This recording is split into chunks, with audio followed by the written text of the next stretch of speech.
নমস্কার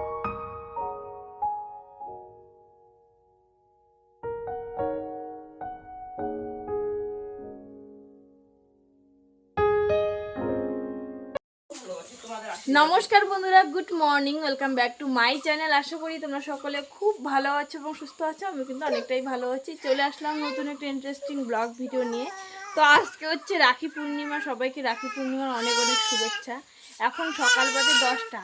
এখন থেকে ভিডিওটা স্টার্ট করলাম। দেখো আমার ছোট ছেলেকে কি সাজানো হয়েছে, তারা ভালো করে দেখাই তোমাদেরকে। তো এই দেখো, গামছা দিয়ে শাড়ি পরিয়ে দিয়েছে, একদম মেয়ের মতন লাগতেছে। পাপা বেটু, সোনামণি, সোনা মেয়েটা আমার, খোল খোল খোল। এই তোজক না দেখির পায় না একদম। চলো তুই এনে তো বাটিগুলো করে ধুয়ে নো। পাপা আমি কাউকে নেই তো এখন। দেখো আমি দাদাকে নেই নাই, আমি তো দাদাকে নেইনি, আমি একাই আছি। এখন খুশি তুমি? খুশি? আমার বেটুটা খুশি হয়েছে। তুমি তুমি তোমার লাল পড়তেছে পাপা।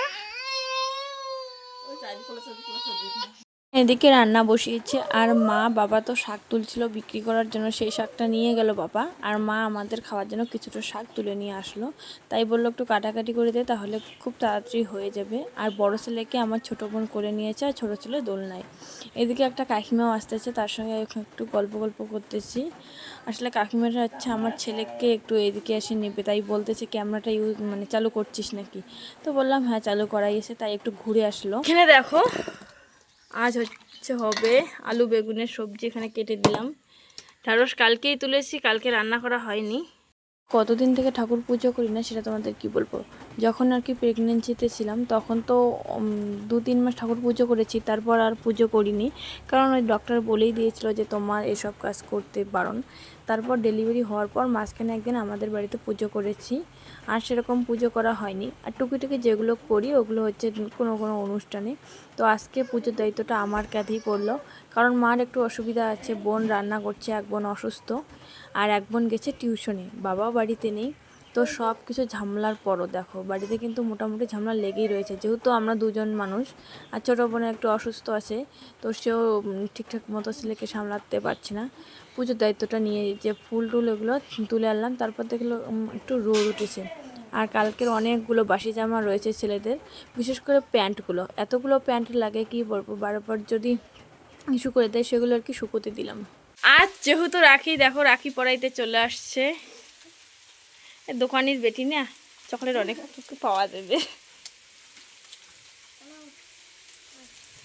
কার কর কোনটা কোনটা? হ্যাঁ কি এটা কেমন কেস হল? তুই কাক পড়ালু? হ্যাঁ তুই দেবক পড়ালু, আর কাক পড়ালু?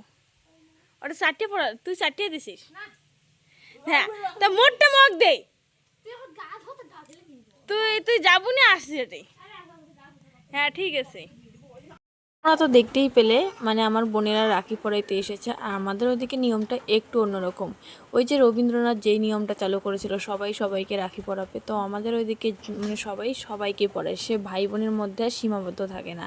তাই আর কি ওরা রাখি পরাইতে এসেছিল। আমি তো তখন স্নান করিনি, কি যতক্ষণ না আমার ঠাকুরকে রাখি পরাই, তাই বললাম তোরা করে দাঁড়া আমি স্নানটা করতে। আমার স্নান করার পর তো পুজোটা করতে হবে। কিন্তু ওই যে আমার এত বড় একটা গন্ডগোল হয়ে গেছে, সত্যি আমার এটার মাপ হবে কিনা আমি বুঝতে পারছি না। কারণ দেখো আমি ওই যে পুজো করার সময় এমনি তো আজকে পূর্ণিমা, প্রসাদ সেরকম ঘরে ছিল না, বাতাসা ছিল, সেটাই আর কি অর্পণ করলাম। আর এদিকে রাখিটা আমি এনেছি, এনে আর কি ঠাকুরের পাটে রেখে শুদ্ধি করেছি, বাট আমার পড়ানোর একদম মনে ছিল না, সেটাই আর কি ভাবতেছি। আর যেহেতু আমাদের প্রতি বছরই এরকম করে, তারপর রাত্রিবেলা কি করেছে মা আর কি আমাকে বললো যে ঠাকুরকে রাখি পরানো হয়েছে কি হয় নাই। তারপর আমার তখন মনে হয়েছে যে না আমরা রাখি পরাইনি। তখন আমার বোন আর কি রাখিটা পরিয়ে দেয় রাত্রিবেলা, ওই যে সন্ধ্যা প্রদীপ দেওয়ার সময়।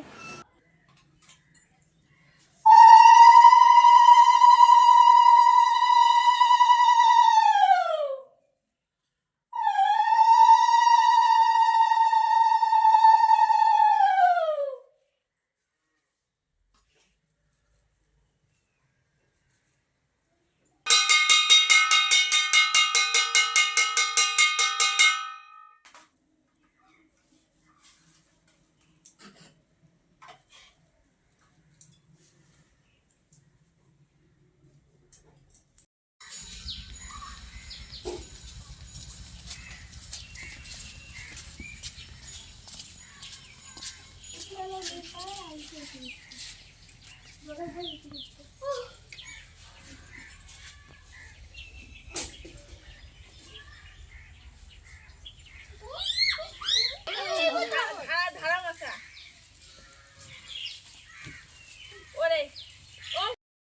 ঠাকুর পুজি ঠিক সেই সময় এই বাচ্চাগুলো এসেছিল রাখি পরানোর জন্য।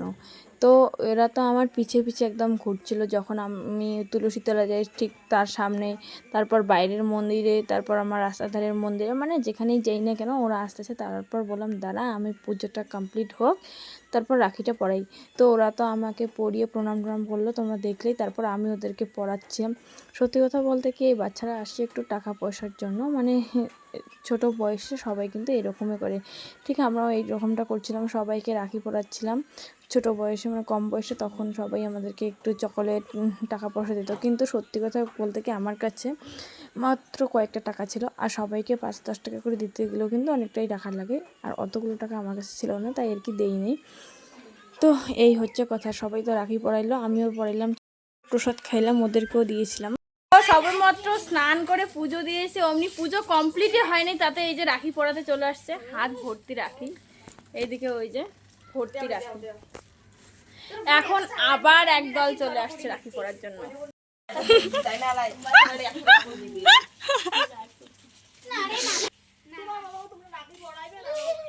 বর্ষাটাই ঠিক আছে, তাই না বর্ষা?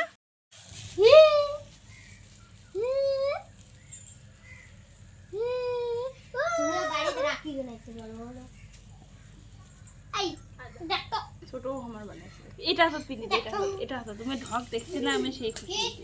ও বাবা মুখ দেখা যায়, আমার ঠ্যাং ঠুং মনে অবধি মনে দেখা যায়, পাশে কল এটা তো করে ধরছে, এটা তো গরম হ্যাঁ এলিয়ে রাখি না খাই, বুঝছেন? ঢক দেখলে নমা এই সুতিয়ে রাখি না খাই, সবাই প্লাস্টিকের রাখিগুলো আনে না, ওইগুলো দিলে বড় করে এলে নমাই সুতে রাখি কিনে খাই। সুতে রাখি কালকে আনতে মেলা বাজারে খামিছি, যে বাজারে ছিল বাজার থেকে এলিয়ে টুনি তুই পড়া। ফাইনালি আমার ছেলে দিদি মিলে গেছে, আমি এটা নিয়ে ভীষণ খুশি। দাঁড়া দাঁড়া চুরি কিনে তক দিয়ে পড়াও, চুরি কিনে তক দিয়ে না না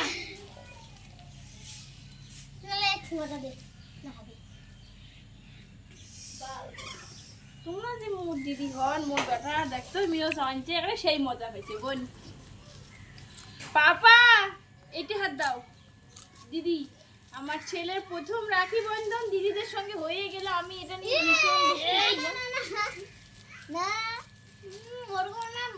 মোর গলা এমনি নড়াই নাই। ফটো তোলো, ফটো উঠো, মা বসো, তুইও বসে গেলি, এদিকে বসো, এদিকে একজন বসো।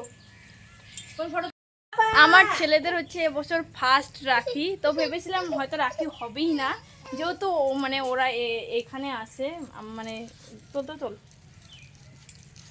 আসো, তো এইখানে রয়েছে, আর ওদের দিদিরা তো সব বাড়িতে, ভেবেছিলাম রাখি হবে না, যাওয়া হয়নি।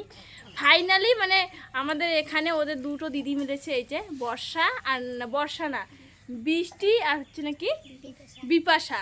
তো এরা হচ্ছে রাখি পরালো, তাদের জন্য অনেক অনেক থ্যাংক ইউ। এই যে আমার ছেলেদের প্রথম রাখি এভাবেই কাটলো, আর এখন মনে হয় একটু বৃষ্টিও আসবে।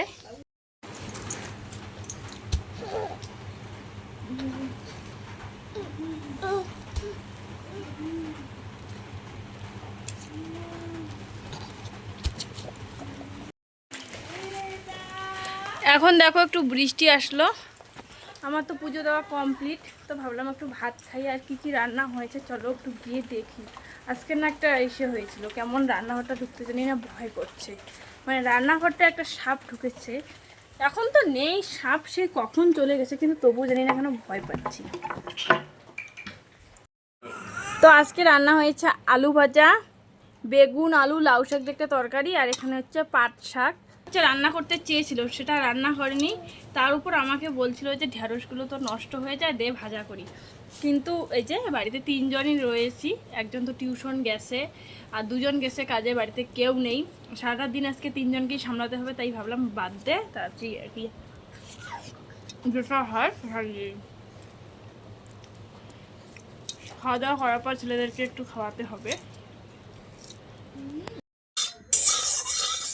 তো এই যে হালকা একটু তেল দিয়েছি, এখন ছেলেদের হচ্ছে একটু খাবার বানাবো। আজকে ওদেরকে ভাতই দিব, তাই ভাবলাম অনেকগুলো একটু ভেজে নিই।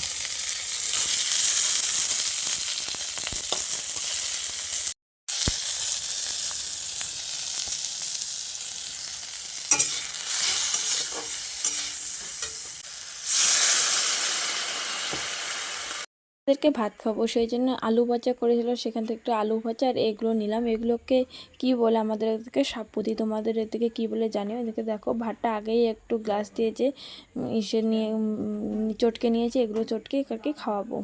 আজকে আমার দিনটা একদম অন্যরকমভাবে কাটলো। মনে ওই যে রাখি টাকি পরানো হয়ে গেছে, তারপর সবাই চলে গেছে, আমি খাওয়া দাওয়া করলাম আর ছেলেদেরকে স্নান করালাম, সব কিছু করালাম বাড়িতে।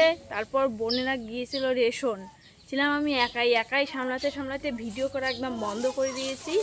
এখন আমার বোন এসে আমাকে বলছে যে ভিডিও করিস না, আমি অনেক কিছু গিফট পেয়েছি, তো চলো দেখাই। ও রাখি পরিয়ে নাকি অনেক কিছু গিফট পেয়েছে, কি কি পেয়েছে।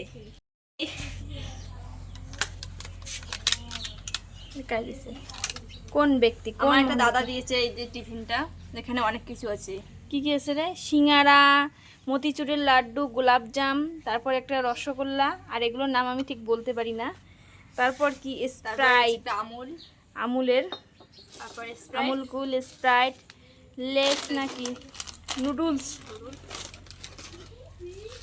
তারপর কিটক্যাট, কিটক্যাট, এরকম রয়েছে, দুটো রয়েছে এরকম, এটা মানে তিনটা কিটক্যাট তিনটা। তারপরে আছে একটা ক্লজ আপ একটা কেক, তার মধ্যে একটা কেক ডিজাইনের কেক, আর এটা কি? আর একটা ডেইরি মিল্ক, এটা ছোট্ট একটা কিউট ডেয়ারি মিল্ক। অনেক কিছু পেয়েছে এগুলোই। বাড়িতে কি যদি কোনো জিনিস আনে, সবাই সেটা আমরা একসঙ্গে ভাগ করেই খাই। তো মায়েরা তো বাড়িতে নেই, আমরা তিনজনে আর কি এখানে ভাগ করে খাচ্ছি। মিষ্টি, সিঙ্গারা, গোলাপজাম এগুলো আর কি খাচ্ছি, আর স্প্রাইট আর কি পরে ওগুলো খুলে খাবো। আজকে যেহেতু পূর্ণিমার দিন ফুল লাগালে নাকি ফুলগুলো বেশ সুন্দর হয়, আরও বড় বড় হয় দেখতে। সেই জন্য দেখো এখানে বোন গাঁদা ফুল লাগাচ্ছে। ও কোথা থেকে যে ডালগুলো নিয়ে আসলো সেটা জানি না। গাঁদা ফুলের কিন্তু ডাল যদি পোতা যায় তাহলেই কিন্তু গাছ হয়। এখানে একটা পুঁতছে, মানে এই যে আমাদের সবজি বাগানটা আছে ওর ভিতরেই সবগুলো পুঁততেছে এক এক করে। শুনেছিলাম জোড়া শালিক দেখা ভালো সকালে বিকেলে, তার মানে আজকের দিনটা মনে হয় আমার ভালোই যাবে। দেখো আজ বিকেলবেলায় যে জোড়া শালিক দেখতেছি, এদিকে তো ফুল লাগাচ্ছে বোন, আর সামনেই দেখি মানে দুটো জোড়া শালিক একসঙ্গেই রয়েছে। মনে হচ্ছে ওরা আর কি জল খেতে যাচ্ছে, বাট এই দেখো জলগুলো কিন্তু ভীষণ নোংরা, যেহেতু জল সবসময় থাকে না সেটাই মনে হয় খেতে চাচ্ছে। এখন হাঁটতে হাঁটতে আসলাম একটু মন্দিরের দিকে, কারণ ছেলেরা কান্না করছিল, তাই আর কি আসলাম একটু। আর কিন্তু বোনের অভাব নেই, এই যে এই দুটো হচ্ছে আমার পিসির মেয়ে, ওরাও কিন্তু আমার সঙ্গে মন্দিরে গিয়েছিল, ওরা আমার সামনে দৌড়ে আসতেছে। আর এই একটা বিড়ালকে দেখো কত সুন্দরভাবে রাখি পরিয়ে দিয়েছিল। এই বিড়ালটা কিন্তু খুবই ভালো, যেহেতু একে পোষ মানানো হয়েছে। আর রাত্রিবেলা একটু মানে রাত্রি না, একটু সন্ধে টাইপ হচ্ছে, মা যেহেতু বাড়িতে নেই, বাবাও নেই, সমস্ত কাজ একটু এগিয়ে রাখছি। এদিকে ছেলেকে শুয়ে কিন্তু এই যে বিছানা যে সে প্লাস্টিক কাঁথা বিছানো লাগে ওগুলো আর কি বিছাচ্ছি, কারণ এসে কি ঘুম পাড়াতে হবে, তখন তো আর বিছানা এরকম গোছানোর সময় থাকবে না। বিছানা গুছিয়ে নিলাম, এখন যাব একটু বাইরের দিকে। ওই যে মানে আমার একটা দাদুর বাড়ির সামনে বিপত্তারিণী পূজা হয়েছে আজকে যেহেতু শনিবার, তো ওই যে ঠাকুর ভাসানোর জন্যই আর কি আসতেছে। আমাদের বাড়ির সামনেই যেহেতু নদী, তো বাড়ির মানে ঘর থেকে আওয়াজটা শুনলাম, ভাবলাম না ছেলেদেরকে একটু দেখিয়ে আনি।